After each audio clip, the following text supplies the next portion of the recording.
Ve eğitim panelini Rabbim hayırlı eylesin, istifade eylesin. Hepinize teşekkür ediyorum.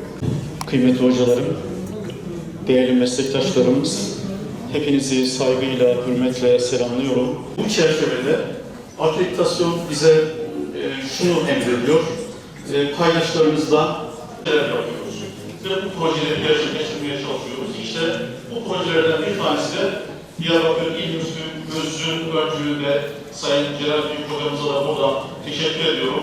Gerçekten dolayı ayaklarınıza sağlık. Sizlere çok çok teşekkür ediyorum. Hocalarıma çok teşekkür ediyorum. Katılımcı hocalarımıza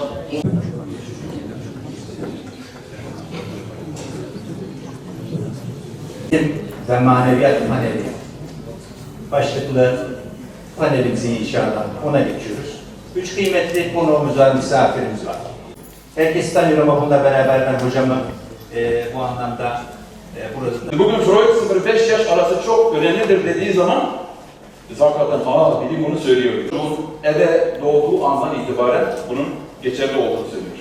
Bununla ilgili küçük bir tane anekdot söyleyeceğim. İlk kez ezanı duyduğunda beraberinde tekrar etmeye başlıyor. Salavat vesaire tarzı duyduğunda tasvir etmeye başlıyor. Hani bu çocuklar duymasın vardı ya, diyorlar ki çocukluğuna inelim bakalım ne olmuş diye. Hatta bununla ilgili güzel bir ifadesi olduğu için aktarmak istiyorum. Dediği zaman güzel bir ifadesi var. Burada bir altyapı verilmesi gerekiyor diyor.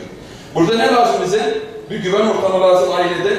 Şimdi ailede maneviyat eğitimi diyoruz ya.